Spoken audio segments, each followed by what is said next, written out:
recruiting assistance has been a sham since 1775. We got proof. We got proof. Man, I spent 30 days back in Clearwater, Florida as a corporal.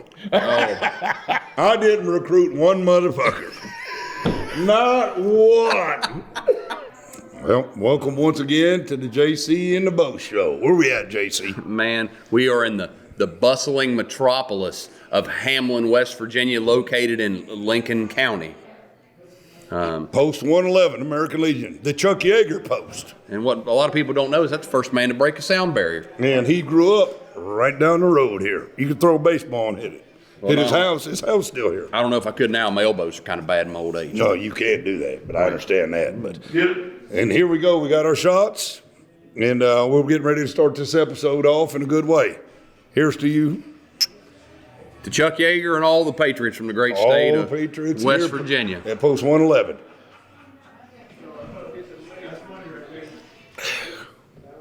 Listen, for the first time on our show, I am proud to have one of my friends here. He's a member of Post 111. Watch this. This is going to be hard. Get skinny, Walter. I wish. Get skinny, goddammit. So, he's a member of the Post 111 here in Hamlin, and he's a Marine too. And for the first time on our show, we have a Marine Vietnam veteran with us. And thank you, sir, for your service. Welcome, sir. 2-7. Welcome. 2-7, 2nd Battalion? Yes, sir. Where was 2-7, home station before y'all deployed? Where's 2-7 out of back then? Always out of 29 Palms? Yeah, always out of 29 Palms. But, you know, we wasn't in Vietnam.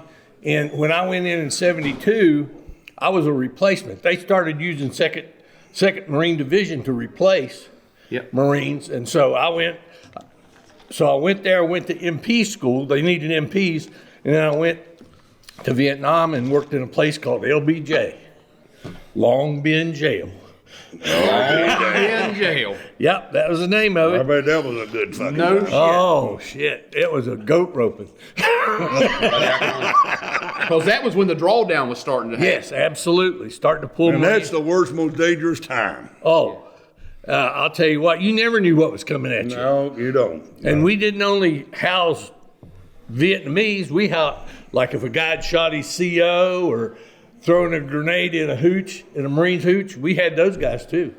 God. We shipped them back to the States about every 3 months. Man. And when I came out, that's what I did. I got on a C-130. There's about 15 Marines and maybe 100 prisoners. And we brought them back to Travis Air Force Base. We went to I don't Okinawa. believe Marines were in the brig. Well, you know what Chesney said, don't you? If you ain't been in the brig, you ain't a Marine. But yeah. You probably dealt with a lot of crazy calls. One thing we did get to enjoy is there might have been a few guys there because the judge probably told them either join the Marine Corps or go to jail. But generally speaking, I was in with a bunch of those guys. Yeah. But our time, it was an all volunteer force. So you all got all kinds of walks of life that maybe boot camp couldn't quite get those guys. Exactly. I was one of the guys that joined though. I joined in 71. You said, I want to be a Marine. I always wanted to be a Marine my whole life. Me too. Well, are you from around here? Absolutely. Well, there's nowhere to go but up if you're born in the hills of West Virginia. Hey, you're telling me, brother. But it always brings you home, doesn't it? Yes, sir. Buddy. Brought him home, brought you home. Yep. I'll tell you a good story. So right before I went, I come home on leave. And my uncle, Paul Roberts, he was a member of this Legion too. He was in the Battle of the Bulge. He was in the 101st Airborne. And he went in on gliders. Holy shit. Yeah. So they went out. He said about balls now. Oh, gliders tore all to hell every time they landed. But he said that at the Battle of the Bulge, right before, and you know there's a movie about it, and they actually flew him to Washington to preview that movie before it came out, the Battle of the Bulge. See if it was accurate? Yeah, it had like Dan Heflin and James Whitmore and some other actors in it. I remember that. He made me watch it about 40 times. But but anyway, so you know they were trapped and they couldn't drop air support into them. My uncle told me that when the skies cleared and it opened up and they started getting supplies, he had 3 bullets left. 3 rounds left. 3 rounds in his gun. You know, I'll tell you what was cool. When I went up and seen the guys out of the 101st, I went up there to do a brief with them back in the winter. First of the 506, the Red Currahee. Oh, is that right? And I went into their battalion headquarters, and in a glass case, those were the guys that took the Eagle's Nest. Yeah. And they Right, had Hitler's walking stick. I'm like, wait Yeah. a second. Yeah. For 80 years, nobody's coming here and tried to steal that fucking thing. Thank God it wasn't on a Marine base. No shit. That motherfucker been up in a pawn shop. Paid for a fucking, That's said some right. jarhead in the second Mardiv's like, I spent it at Toby's. Yeah. I spent it at the strip club, Gunny. That's right. Hey, I have no idea. Hey, that's, Which pawn shop's it at? Will Golden Pawn? That's- Boys, we're gonna that's go down exactly and we're gonna right. go get it back, buddy. but yeah. But see, he also, his unit, once they got, Patton went in and saved their ass. He brought the armored in and saved the 101st ass. Then he went to Auschwitz. He was one of the first groups that went into Auschwitz after the. Damn, boy. Hey, listen, I heard that the Americans, after seeing all that death and all that battles and shit, when they seen Auschwitz, some of them broke down and started crying and immediately started just shooting the SS guards that were And still I heard a alive. lot. No Of, I, doubt heard, about I it. heard a lot of Americans too would turn their back, give it to the Jewish, Yep. Yeah. Give it to the Yeah. Jews. Let them do it. let them handle I it. would have did Yeah. the same fucking thing. Oh yeah. So I'm getting ready to get deployed, and my uncle. Right now? No, back then. It was actually 72. And so I come home, and he's a churchgoer and real good guy. He said, I want you to go get a 6-pack of beer. Uh-oh. I said, what? He said, go get a 6-pack of beer. So my uncle back here, he owned a whole holler. And he didn't drink. The holler. But yeah. But he told you to go get a 6-pack because Yeah. you knew something was up. Oh, yeah, I knew then. So I go get the 6-pack of beer, and I come up. And I said, where are we going? He says, we're going to the upper barn. So he had 2 barns. So the upper barn was waiting ahead of the holler. He took me up there, and we popped the beer. He said, now, son, you're going to war. He said, I got to tell you something. He said, you ain't shooting squirrels. That's it, buddy. He said, I'm telling you. He said, any of them that come at you, kill them. He said, don't wound them, kill them. He said, I'm just telling you, you have no idea what you're in for. He said, you've never seen anything like this in your life. I said, well, Uncle Paul, I said, I don't. He said, no, get your head right. He said, you got to get your head right. He said, You got to be able to accept that that's going well, you know what? You do. You have to be. It's a hard thing. Listen. I was in a totally different frame of mind. So are you, JC, when we were over there in wherever the hell we were fighting at the time. But I was a different person. Oh, you are. You know, I mean, yeah. And I came back a different person Oh, in so many ways. we all do. Once you've been there, you come back a totally different person. Yeah. You have a come back. different attitude. I mean, and the problem with us, I don't know how you guys came back, but a Marine could be in the bush. Let's say he's in the bush in the morning, but he's due to go back tomorrow. You come back out of the bush in 12 hours, you're on a plane. In less than a day and a half, you're sitting at your family's living room table. Well, Walt, yeah. There's no decompression. Buddy, I'm going to tell you something. the same thing. This is a nod. This is a nod to the Vietnam vet. We were talking about Vietnam right before you walked in, and we landed in Maine, in Bangor, Maine, to get a refuel. And Remember that? You know what?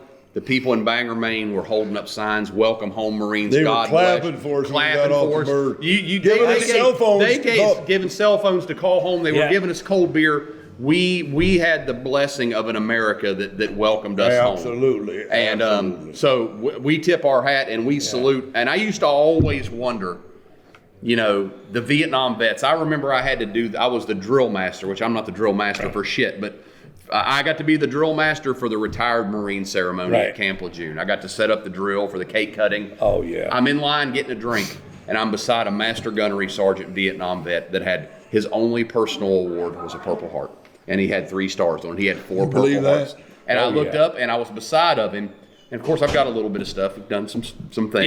Yeah. And he looks over at me. He goes, "Yeah, they didn't give all this shit out when I was in." And it kind of, well, I laughed, but then I got mad. I'm like, Master Guns, maybe I was just a better gunfighter Oh, than you. shit. And he got mad, and I said, "I'm just kidding, Master Yeah, Guns. yeah. Happy birthday." But what I'm saying is, Yeah. I used to wonder why all the Vietnam vet guys were so pissed off. And the welcome home that you guys got is shameful. They didn't get one. No, it's shameful. It's disappointing. And all them fucking hippie motherfuckers, you know, that did that shit. Yeah. You know, I hope to God to this day that they're fucking goddamn sick to them stomach over that. So I guaranteed a lot of their kids went to Iraq. And I'll tell you something. I will never forgive Jane Fonda. Oh, that bitch. Hey, watch this. Before you walked in, Seabass showed a picture. Before you walked in, Seabass was showing us some pictures. Hanoi Jane. Hanoi Jane, that communist. Look where the handed that over here. Oh, look, there is no better place for a picture of Hanoi Jane. Absolutely. It's the Hanoi Jane urinal sticker. Yep. Hanoi Jane urinal sticker. Yeah. So when I came Fuck that back, bitch. I got stationed in. I was telling. Damn, that's crazy. Top, That's what we just got done talking about. I was telling Top. I got stationed at Marine Barracks, San Francisco, at Treasure Island, between San Francisco and Oakland, California, and it's a submarine nuke school base. Yeah. So they train guys on nuke submarines. So we were all had to have top secret clearance and all that. But the other thing Marine Barracks do, you know, we're in every parade there is. I never even had dress blues till I come back and they issued to me there at Marine Barracks. So I got my dress blues, and I'll never forget the first parade I was in. I can't tell you how many eggs I was hit with going down the street of San Francisco.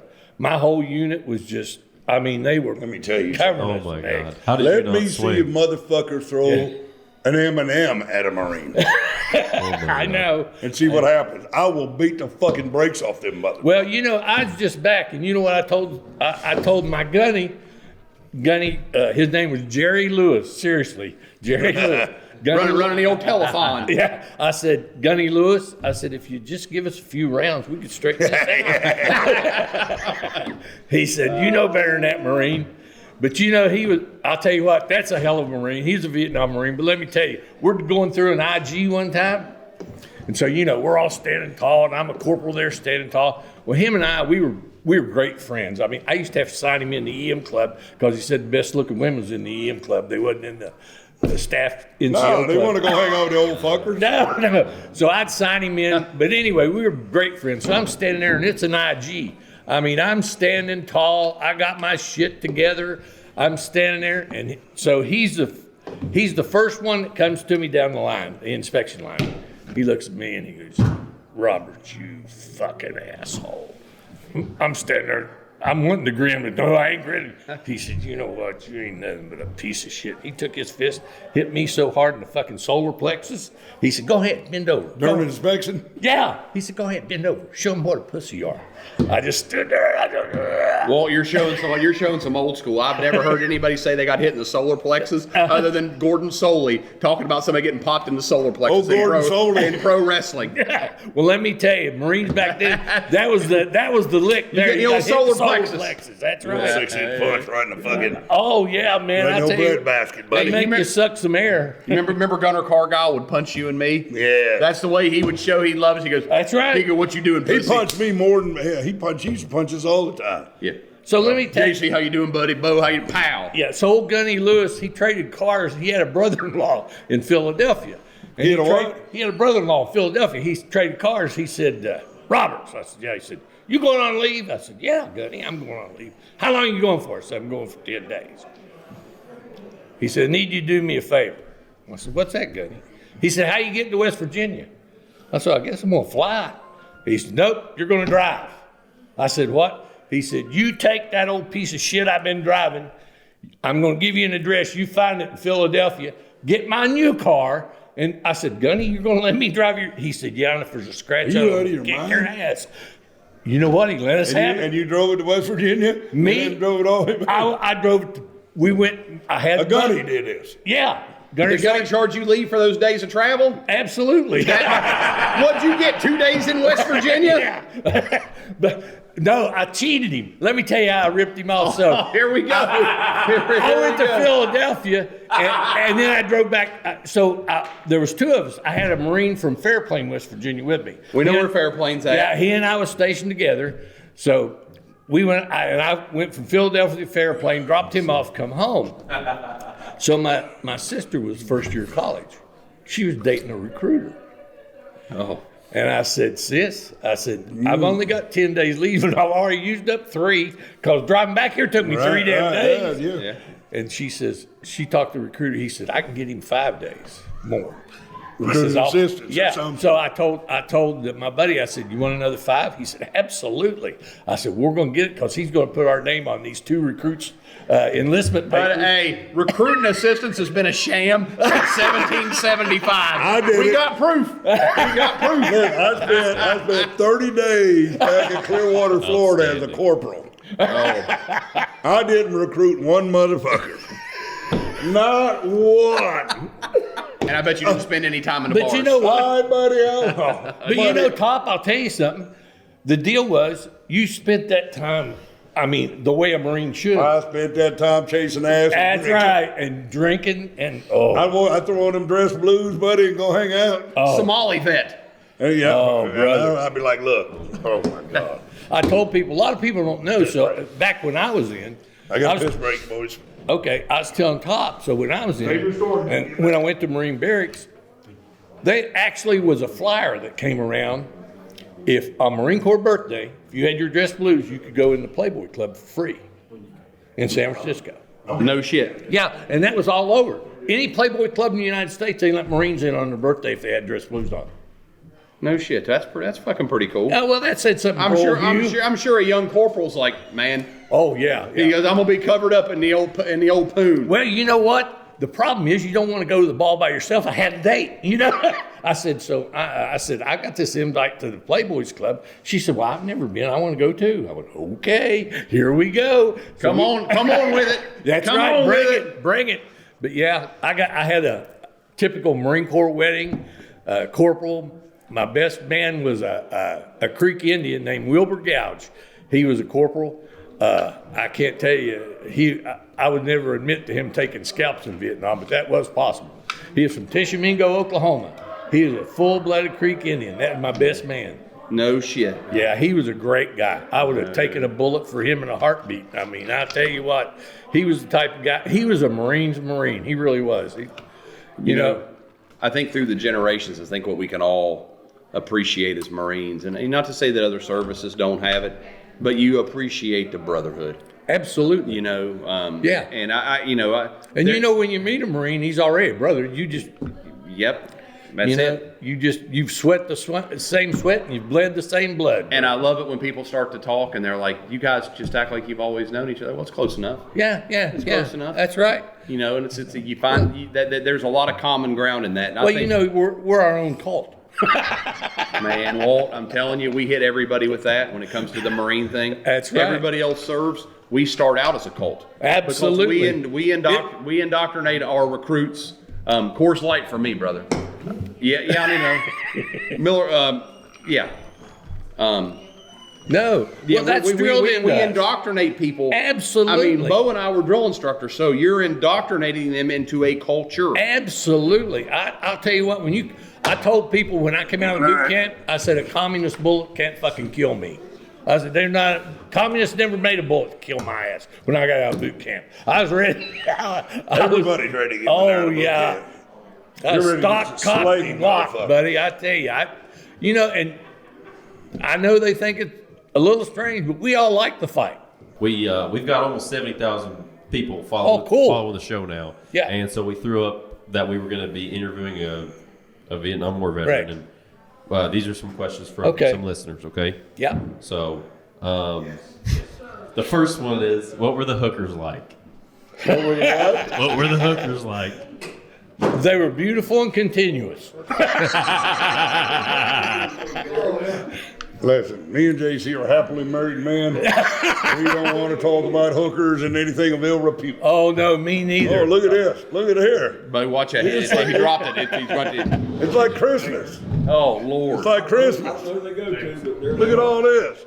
It's like Christmas time here. I'm already drinking whiskey. I don't need another one. Thank you, gentlemen. They did treat me like I'm a sergeant. She goes, he is an officer. Carry on, Sergeant. Case dismissed. Carry That's on. right. As you were. Case dismissed. I'm like, I'm going. Can you But we absolutely are a cult.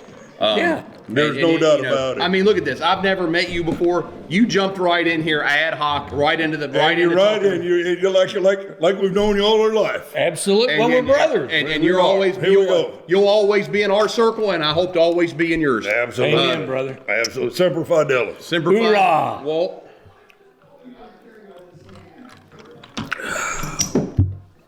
Seabass, what else you got for us? Moving right along. So that was the first question. How were the hookers? What were the hookers like? That was the first question. This gentleman has several, so you can discard them if you don't like the question. Okay. How did your time there change the way you see people or the world? Ooh, that's It good. made me appreciate the freedoms I have as an American that somebody sweat, fought, bled, and died for it. Absolutely. There is no more shining beacon of hope and light on this planet than the United States of America, no matter what the media, left, right, center, up, or down, tells you. It made me feel very appreciative of what we have and our way of life. Yeah. You know, Grateful to be an American. I've been in 17 different countries. I've been in all over Europe, all over Central and South America, and I can tell you this: nothing beats America. Nothing. You know what? I'm one of those guys that says, "Well, if you don't like it so much, get your ass out of here. We don't need you." you know, the absolute truth. It changed my way I look at things, changed the way I look at people. You know, when I first came home, I was very, very not trusting of anybody. either. Absolutely. You know, I was always looking over my shoulder, and you know, but overall, I don't regret one day of it. But it did. It changed me in a lot of ways. You know, but it definitely did make me appreciate what we have here. And if you have never seen that evil, and if you have never seen that type of government or that type of country, and you bitch about this country, you trust me, you have no fucking clue, none of what you're talking about. Okay? That's all I'm gonna say about that shit. Yeah. Next question. Be grateful. You know, I've got a couple questions. Yeah, we're not perfect. I got a couple. No. Hey, I got a couple that I want to hit. A Marine and a corpsman reached out to me personally. I want to hit the Marine one first. I want to share with the group. Jordan recently left the drill field. Proper greetings. I'm a big fan of the show and watch your content. I wanted to reach out because I'd really value your perspective on something, especially given your Marine Corps experiences. During your careers, did either of you feel lost in your craft or like you didn't fully fit in with your MOS community? If so, how did you overcome it? The reason I ask, because where I currently find myself in my career.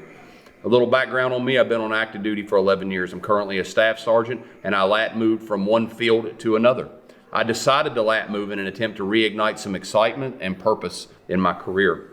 Part of what led to this feeling is that I've been out of my MOS. My second duty station was a base unit where I mostly worked with unrelated taskers, followed by a special duty assignment as a drill instructor on Parris Island. When I returned to the fleet, it often felt like I had more people working against me than with me. I think part of this was the gap in my MOS knowledge combined with the stigma that sometimes comes with being a prior drill instructor.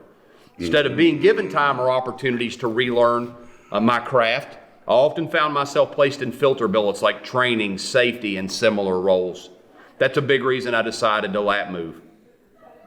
I knew I'd have some concern stepping into a new MOS field since I'm likely going to be promoted to gunnery sergeant in the near future. My mindset's going in is to stay humble, stay hungry, and focus on learning as much as I can. I'd really appreciate any advice or thoughts or perspective you gentlemen might have on navigating through something like this. That was deep.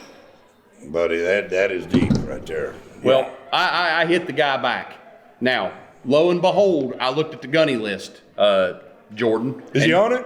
He was. Jordan got selected for gunny. Good. Congratulations, Gunny Jordan. Absolutely. And I will tell Jordan that you've always got to. It's always good to feel a little uncomfortable because you don't ever have it all. But to know, and I said this, that junior officer needs to know that you give a shit because you're raising a junior officer. And there's nothing better, and you and me lived this with our NCOs. When we showed up in Afghanistan, those boys had no reason to trust you and me. They knew you and me for 2 months. That's right. Right? Right. And where we went, they followed without question, and they kicked fucking ass. They did too. So I God told damn. What a at the bunch time, of fucking amazing men that I was. told the staff sergeant, I said, embrace your junior NCOs. You're not going to change the staff NCO, and embrace that junior officer. and always show that you're hungry to learn new things and to put yourself in the shoes of that NCO. I've said this many times. Never ever stop being a student of your profession. You can't. That's right. The second Learn all the time. Keep learning, Gunny. Keep learning, and it's gonna pay off for you, brother. Just keep learning. Be humble, but know you're the shit. Now you're gonna be a gunnery sergeant. My favorite rank ever. Absolutely. The gunny, in my opinion, the best rank. Nothing moves unless like the a gunny. gunny fucking allows. And I will say this with a gunny. As a staff sergeant, you really got to work hard to get people to listen. As a gunny, everybody listens. Right, yeah. Everybody listens. That's true. So, Jordan, congrats on your selection of gunny. I hope that answered your question. Hey, cheers to you, brother. Just keep going after it, buddy. Congratulations. Keep doing what you're doing. We salute you. Absolutely. Keep doing what you're doing, man. Congratulations again. And that motivates me, and that makes me happy. We had another one, and this has happened a couple times. Is a corpsman a Marine? Is he with the Marine unit? No, is he a Marine? Wow. And I know they're talking about a fleet side, green side corpsman. What I will tell you is they're not officially a Marine, but in many ways they might as well be. If they're doing the same PFT, they're doing the same patrols. The only differentiator is they didn't go to the yellow footprints. There was many times in Iraq and Afghanistan, we forgot Doc was a fucking Doc. Absolutely. Doc carried a rifle. Right. We forgot Doc was a Doc until we needed fucking somebody to fucking patch a bullet hole. That's right. So no, of course he's not a Marine, but he is a Marine corpsman. That's right. And I will tell you, and there's no other corpsman in the world like a fucking Marine corpsman. I'm gonna tell you that right now. Right. And I will Like tell when you, I got wounded, and I will tell you this, motherfucker came running over like Flash fucking Gordon. and you know what? There is nothing more refreshing than when you're around the blue side Navy and you see a kid that was a corpsman that's got that Marine. That's right. Yeah. And you know what? You walk up to him, he's like, raw gunny. And he's like, You can raw. tell the difference And between. he says, and I'm like, how's it going, Doc? He goes, fuck these motherfuckers, man. I wish I was still back in Victor 2-8. You can tell the difference You know? between one of our docs and one of the docs like in the hospital. How the best way I can put this is, Doc can wear our uniform, and if anybody on the planet deserves VIP privilege around Marines, it's Doc. the fucking corpsman. Absolutely. And I will tell you right now, there are fucking some corpsmen I would take in a gunfight over some Marines. Yeah. Well, So to my Doc friends out there, you have my eternal. God bless you, Doc. You have my Amen. eternal love and respect. Listen. Yeah, you're not a Marine, but by God, you went through boot camp and you were stationed with Marines. You know what I mean? You've been through it. absolutely. You've been through it, and you earn every good thing that comes to you. Because I love you as docs, and there's no other docs in the world like the Marine Corps docs. Nope, I'm telling that's you right. that right now. You're right. And you rate every bit of respect and ability to talk shit as any Marine that comes around. Absolutely. We love you, Doc. I had a corpsman in my sniper platoon that was an assistant team leader, and he was a fucking badass. Docs, hey, right. Hey, pretty lady. So I'm going to ask you two a question. Did either one of you ever have to perform a body escort? No, thank God. I did too. Yeah, without Took two dead Marines home. I took them to, the first one I took to Haverhill, Massachusetts. We were in combat when we lost Marines, so they were pulling us out of the field to do that. I will tell you this, Walt. Just you saying that, we realize the gravity and how fucking heavy. Because we've seen brothers that have had to do it, and I couldn't imagine. Yeah. Brother, I couldn't imagine. Well, you know what? That Gunny chose me for that. He said, Robert, you're doing it. And I go, Gunny, what do? He said, just follow these orders. You know, they give you orders, and you know your orders back then said, so he wasn't married. My orders was to his mother.